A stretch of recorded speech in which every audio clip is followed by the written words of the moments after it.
सुगंधा और उसकी सास कांता के बीच एक अजीब सी जंग रहती थी। ये जंग थी किचन में कौन ज्यादा अच्छा काम करेगा और घर के सदस्यों के दिल जीतेगा। और उनकी इस जंग में हमेशा कुर्बान होते थे उनके दोनों पति। कैसे? आइए देखते हैं इस किचन पॉलिटिक्स की कहानी में। एक दिन किचन में, माँ जी, आज मैं बना रही हूँ मेथी की सब्जी। इस खाने से घर वालों के पेट की सारी समस्या खत्म हो जाएगी। और मैं बना रही हूँ तड़के वाली छाछ, जिसे पीते ही गैस की समस्या कभी नहीं होगी। दोनों अपने अपने खाने को लेकर टेबल पर पहुंच जाती हैं। तभी सुगंधा के ससुर उसकी बनाई सब्जी की तारीफ कर देते हैं। अरे वाह, मेथी की सब्जी भी बनी है, बड़ी ही स्वादिष्ट है। वाह बहू वाह। अरे बहू, लेकिन इसमें इतनी सारी मेथी बर्बाद करने की क्या जरूरत थी? देखिए माँ जी, ये तो वो मेथी है जो आप रात में भिगोकर सुबह उसका पानी पीती हैं, और जो मेथी फेंक देती हैं उसी से मैंने ये सब्जी बनाई है। अरे वाह बहू, तुमने तो बड़ा ही समझदारी का काम किया। बस अब क्या था, कांता जी का तो मानो ये सुनकर खून ही सूख गया। वो फैसला कर लेती है कि किसी भी तरह वो अपने खाने की तारीफ लेकर ही रहेगी और सुगंधा को किचन में उसकी कमियां गिनाएगी। कांता फ्रिज खोलकर देख रही होती है और फिर सुगंधा से कहती है, अरे बहू, ये क्या, पूरा फ्रिज गंदा पड़ा है। तभी वहाँ सुगंधा का पति आ जाता है। वो सुगंधा को डांट कर कहता है, सुगंधा, तुम्हें कितनी बार कह रखा है कि वायरस फैल रहा है, साफ सफाई का पूरा ख्याल रखना है, लेकिन तुम किचन में इतनी गंदगी रखोगी तो कैसे चलेगा। सुगंधा सास की तरफ देखती है जहाँ वो मुस्कुरा रही होती है। सुगंधा समझ जाती है कि सास ने उससे बदला लेने के लिए ये सब किया है। दोनों रात के खाने की तैयारी में लग जाती हैं। दोनों ना एक दूसरे की तरफ देखती हैं और ना ही एक दूसरे से बातें करती हैं। रात को खाने की टेबल पर एक एक कर दोनों कई तरह के अलग अलग व्यंजन टेबल पर लगा देती हैं और अपने अपने पति के पास जाकर खड़ी हो जाती हैं। अरे खाइए जी खाइए, मैंने बड़ी मेहनत से बनाया है। प्लेट में वो खाना डालती हैं। सुगंधा भी दोनों की प्लेट में खाना डालते हुए कहती है, बड़ी ही मेहनत लगी है इस खाने को बनाने में। हाँ, दोनों को ना चाहते हुए भी सारा खाना खाना पड़ता है। कहीं दही तो कहीं मलाई तो कहीं मसाला। और इन सब के बाद दोनों बड़ी ही मुश्किल से अपने कमरे में सोने जाते हैं। लेकिन अगली सुबह सुगंधा का पति चिल्ला रहा होता है, हाय रे हाय, मेरा तो पेट खराब हो गया। हाय माँ, बहुत दर्द हो रहा है। तो वहीं कांता के कमरे से भी कुछ ऐसी ही आवाज आने लगती है। हे भगवान, इस सास बहू की लड़ाई हमारी जान लेकर रहेगी। जाओ कोई डॉक्टर को बुला कर लाओ। डॉक्टर आते हैं। दोनों को देखकर कांता और सुगंधा से कहती हैं, देखिए, आप दोनों इन्हें खाने में हल्का ही दीजिएगा। हो सके तो रात का खाना जल्दी खाया करे और वॉक किया करे। इतना कहकर डॉक्टर वहां से चले जाते हैं। जिसके बाद एक बार फिर से दोनों बहुएं किचन में जाती हैं और खाना बनाने में लग जाती हैं। रात में खाने के टेबल पर दोनों एक बार फिर से खाना लगाने लगती है। पापा जी, मैंने ये पतली मूंग की दाल की खिचड़ी के साथ ये पापड़ और पुदीने की चटनी भी बनाई है। अरे बहू, अभी अभी बेचारे पेट की बीमारी से गुजरे हैं। इतना भारी खाना तो डॉक्टर ने भी मना किया है ना। देखिए, मैंने आप दोनों के लिए सूप बनाया है। और दोनों उन लोगों की प्लेट में खाना डालने लगती हैं। तभी दोनों एक साथ बोल पड़ते हैं, बस करो, हमें माफ करो। हमें नहीं खाना इस घर में, ना खिचड़ी और ना ही सूप। हम इंसान हैं, एक वक्त में एक ही खाना खा सकते हैं। बस करो, हमें माफ करो। हमें नहीं खाना इस घर में, ना खिचड़ी और ना ही सूप। हम इंसान हैं, एक वक्त में एक ही खाना खा सकते हैं। इतना कहकर वो दोनों वहां से चले जाते हैं। कहानी का अंत। आप लोग उम्मीद कर रहे होंगे कि अंत में सब ठीक हो जाएगा। नहीं जनाब, अगर सास बहू के बीच सब ठीक हो जाए तो आप ये सीरीज देखे ही क्यों? तो मजा लीजिए इस चैनल में सास बहू से जुड़ी कहानियों का, क्योंकि ये ऐसा रिश्ता है जिसकी मिठास उसकी खटास में हमेशा ज्यादा ही रहती। घर की है जहाँ बहू और बेटी को एक माना जाता था, लेकिन फिर अरे शिखा बेटा, तू रसोई में क्यों घुसी रहती है? जा, रोटी मैं बना लूंगी। नहीं नहीं माँ जी, आप बैठिए, बस सारा खाना बन ही गया है। श्वेता को बोल देती हूँ, वो खाना लगा देगी सबका। सॉरी भाभी, मेरे पास वक्त नहीं है।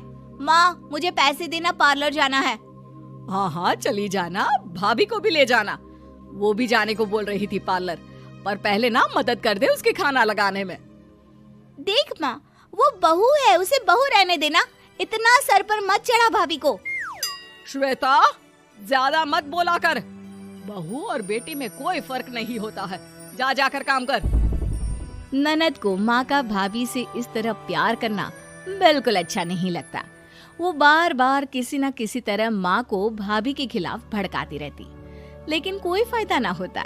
एक रोज, अरे बेटे किशन, जा बहू को कहीं घुमा कर ला। सारा दिन घर में काम करती रहती है। हाँ हाँ माँ, हम लोग जा रहे हैं ना गोवा। अच्छा जी, भाभी ने तो हमें बताया भी नहीं। वैसे तो सारी पंचायत करती है, ये गोवा वाली बात क्यों छुपा गई हमसे? अरे क्योंकि उसे खुद नहीं पता था बहन। मुझे टिकट सस्ती मिल रही थी तो मैंने बुक कर दिया। हाँ शिखा, पैकिंग कर ले, संडे हम जा रहे हैं गोवा। दोपहर में शिखा पैकिंग कर रही थी कि सास आ जाती है। ये क्या बहू, साड़ियाँ? अरे गोवा जा रही है घूमने या फिर शादी में मायके हैं? माँ जी, ऐसा कुछ है ही नहीं, समझ में नहीं आ रहा क्या रखूं कपड़े में। अरे तेरी और श्वेता की साइज तो एक ही है। उसके कुछ मॉडर्न कपड़े ले ले, आकर लौटा देना। हाँ माँ जी, ये ठीक रहेगा। शिखा श्वेता के पास जाती है और उससे कपड़े मांगती है। ना जी ना, मैं अपने कपड़े ना दूं। वैसे भी फैल जाएंगे मेरे कपड़े, बहुत महंगे वाले हैं। शिखा मुंह लटकाकर कमरे में आ जाती है तो सास कहती है, चल तैयार हो जा, तुझे मैं शॉपिंग करा कर लाती हूँ गोवा की। बस फिर क्या था, सास बहू निकल जाते हैं मार्केट और एक से बढ़कर एक ड्रेस खरीद कर घर आते हैं। पहले बता देती कि नए कपड़े दिलाने वाली है भाभी को, तो मैं अपने ही दे देती ना भाभी को। मुझे दिला देती नए कपड़े। देख श्वेता, परिवार का मतलब सबके साथ रहना होता है, ना कि सिर्फ अपना सोचना। वैसे भी तुझे अच्छे संस्कार सीखने चाहिए। और रही बात कपड़ों की, तो शिखा, आज से घर पर भी तू मॉडर्न कपड़े ही पहनेगी। कोई जरूरत नहीं है ये साड़ी वाड़ी लपेटने की। अब क्या था, घर पर श्वेता और शिखा एक जैसे रहते। एक बार पड़ोसन आती है। अरे बेटा, अपनी माँ को तो बुलाना, जरा बात करनी है। शिखा सास को बताती है और रसोई में चली जाती है। ये आपकी बेटी बहुत बड़ी हो गई है, इसके लिए एक रिश्ता है, कहो तो बता दूं। ये बेटी नहीं बहू है, घर में सब एक जैसा ही रहता है। वैसे मेरी बेटी भी बड़ी हो गई है, कोई रिश्ता हो तो जरूर बताना। पड़ोसन रिश्ता लेकर उन लोगों के घर आती है। तब श्वेता की होने वाली सास कहती है, तो ये घर है, कितने मंजिल का है? और ये बहू ने आपकी क्या पहन रखा है, जीन्स टॉप? अरे भाई, साड़ी वाड़ी नहीं है क्या इसके पास? देखिए, सर्दी है तो साड़ी में बहू कैसे मैनेज करती, वैसे पहनती है साड़ी भी। देखिए, हम लोग ठहरे पैसे वाले लोग, कोई कमी नहीं है हम लोगों के पास पैसों की। बहुत पैसे हैं, जमीन, नौकर चाकर, कार, सब कुछ है, लेकिन घर में संस्कारी बहू चाहिए। समझ रही हैं ना आप? सास कुछ कहती कि श्वेता बोल पड़ती है, हाय रे, नौकर चाकर से लेकर जमीन, कार, पैसा। हाँ हाँ, मुझे रिश्ता मंजूर है, मंजूर है मुझे।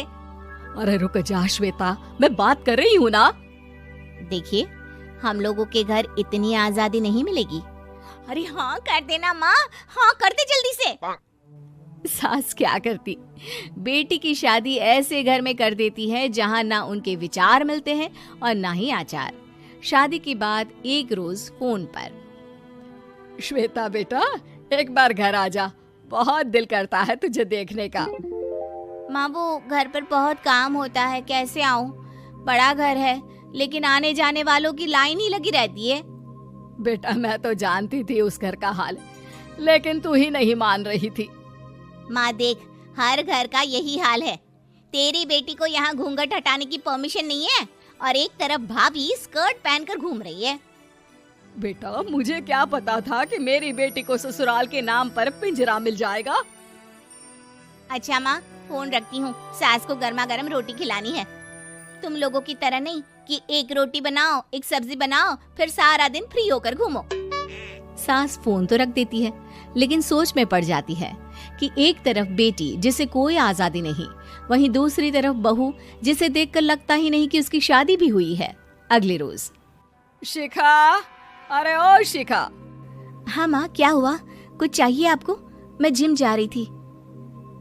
जिम के कपड़ों में बहू को देखकर सास को घूंघट में अपनी बेटी का ख्याल आता है। देख बहू, घर में बहू की तरह रहा कर। इतने टाइट कपड़े पहनकर जिम जाना पसंद नहीं मुझे। जा जाकर रोटी बना। रोटी? माँ अभी तो शाम के 6 बजे हैं, इस वक्त रोटी? अब क्या मेरे खाने पीने पर भी पहरा है? अरे जब मर्जी तब मैं अपने घर में खा भी नहीं सकती क्या? बहू को अजीब लगता है। वो समझ नहीं पाती कि जो सास कल तक इतनी सपोर्टिव थी, उन्हें अचानक से क्या हो गया। वो किचन में जाती है, गरम रोटी के साथ 2 तरह की सब्जी, रायता, सलाद सब लेकर सास के पास आती है। माँ जी, खाना। इतना सारा खाना? राक्षस समझा है क्या मुझे? रोटी मांगी थी मैंने गर्मा गर्म बस। पर माँ जी, रोटी खाती किससे आप? सब्जी तो बनानी थी ना। अरे भूख मर गई मेरी तेरी बहस से। जा जाकर काम कर, अंदर पूरी रसोई साफ कर। बहू अंदर चली जाती है। थोड़ी देर में श्वेता घर आती है।